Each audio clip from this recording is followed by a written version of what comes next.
Assalamualaikum warahmatullahi wabarakatuh. Saya Pujastuti Sambas dengan NIM 220810110.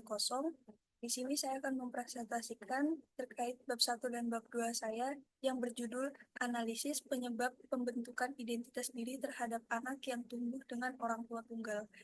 Di sini saya melakukan penelitian kualitatif. Berikut kita akan masuk pada latar belakangnya. Masa remaja adalah masa penting bagi individu untuk membentuk identitas diri. Namun, dalam kenyataannya, banyak remaja mengalami krisis identitas, bahkan merasa tidak yakin dengan siapa dirinya. Salah satu faktor yang memengaruhi hal ini adalah struktur keluarga. Keluarga ibu tunggal, khususnya yang tanpa keterlibatan ayah, menciptakan dinamika pengasuhan yang berbeda dan bisa berdampak pada proses pembentukan identitas. Berikut kita akan melihat aspek definisi pembentukan identitas diri. Identitas diri secara psikologis merupakan kesadaran seseorang terhadap siapa dirinya, baik secara personal maupun sosial. Menurut Erikson, identitas diri adalah rasa keutuhan dan kontinuitas diri. Identitas terbentuk melalui refleksi terhadap pengalaman dan interaksi sosial. Jadi, pembentukan identitas bukan hanya tentang diri sendiri, tetapi juga sangat dipengaruhi lingkungan. Berikut kita akan melihat aspek-aspek pembentukan diri. Ini menurut Erikson ada 5. Yang pertama, kesadaran diri, yaitu kemampuan mengenal diri sendiri. Yang kedua, ada integrasi nilai, yaitu menginternalisasi nilai dari lingkungan. Yang ketiga, ada kejelasan peran sosial, yaitu bagaimana remaja memahami perannya. Yang keempat, ada penerimaan diri, yakni penerimaan keadaan termasuk latar belakang keluarga. Dan yang terakhir, ada komitmen masa depan, yaitu mulai menyusun tujuan hidup secara konkret. Berikut kita masuk pada faktor pembentukan identitas diri. Di sini terbagi menjadi 2, yaitu faktor internal, yaitu faktor dari dalam, dan yang kedua ada faktor eksternal. Faktor internal sendiri, yaitu harga diri dan refleksi diri sangat penting agar remaja mampu memahami siapa dirinya. Dan faktor eksternal itu seperti pola asuh, keluarga, dan lingkungan sosial sangat memengaruhi proses eksplorasi diri. Dalam keluarga ibu tunggal, pola asuh ibu menjadi kunci utama. Berikut kita masuk pada design. Realitanya, banyak anak dari keluarga ibu tunggal mengalami kebingungan peran, kehilangan figur ayah, hingga krisis identitas. Ayah secara biologis mungkin masih ada, tetapi tidak terlibat dalam pengasuhan.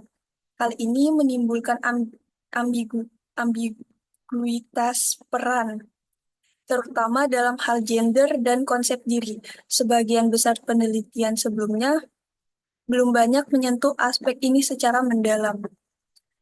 Yang kedua ada Das Solen. Harapannya, penelitian ini bisa memberikan kontribusi ilmiah terhadap pemahaman pembentukan identitas diri dalam konteks keluarga non-tradisional. Secara sosial, penelitian ini juga penting untuk menunjukkan bahwa dengan dukungan ibu dan lingkungan yang sehat, anak tetap dapat berkembang secara positif meskipun tanpa kehadiran ayah. Nah, kita lihat nih, apa sih definisi orang tua tunggal itu? Orang tua tunggal adalah individu yang menjalankan seluruh fungsi pengasuhan tanpa pasangan. Bisa karena perceraian, ditinggal mati, atau karena pasangan tidak menjalani fungsinya. Dalam penelitian ini, saya memfokuskan pada ibu tunggal yang mengasuh anak karena ayah tidak hadir secara fungsional dalam kehidupan sehari-hari. Nah, siapa sih subjek penelitian saya? Subjek penelitian saya di sini adalah perempuan usia 18 sampai 25 tahun yang dibesarkan oleh ibu tunggal. Saya memilih usia ini karena mereka masih dalam tahap eksplorasi identitas sesuai teori Erikson. Pemilihan subjek dilakukan secara kursif, yaitu mereka yang memiliki pengalaman langsung dengan fenomena ini dan mampu merefleksi pengalaman hidupnya. Nah, Kita masuk pada rumusan masalah dan juga tujuan. Rumusan masalah di sini yang pertama ada bagaimana remaja mampu memaknai keberadaan ayah yang tidak hadir secara fungsional. Terus yang kedua, bagaimana bentuk interaksi antara remaja dan ibu yang menjalani peran ganda.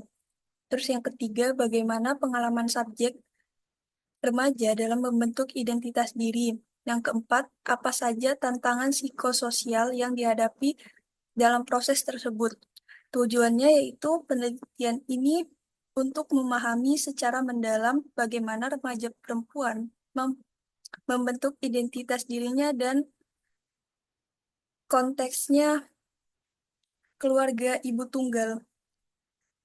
Secara khusus, penelitian ini ingin mengetahui bagaimana mereka memaknai ketidakhadiran ayah, menjelaskan dinamika hubungan dengan ibu yang berperan ganda, serta mengungkap tantangan psikososial yang dihadapi dalam proses eksplorasi dan pengukuhan identitas diri. Yang sekarang kita masuk pada manfaat. Ada manfaat teoritis, yaitu penelitian ini diharapkan dapat memperkaya kajian dalam bidang psikologi perkembangan, khususnya terkait pembentukan identitas diri remaja dalam konteks keluarga non-tradisional. Selain itu, penelitian ini juga memberikan kontribusi terhadap pengembangan teori identitas remaja seperti teori Erikson dan Marcia, dengan menambahkan konteks budaya Indonesia dan dinamika keluarga ibu tunggal yang masih jarang diteliti secara mendalam.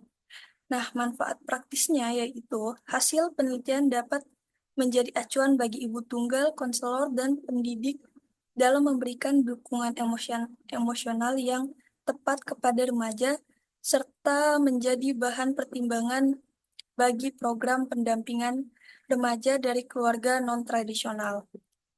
Oke, sekian pembahasan saya.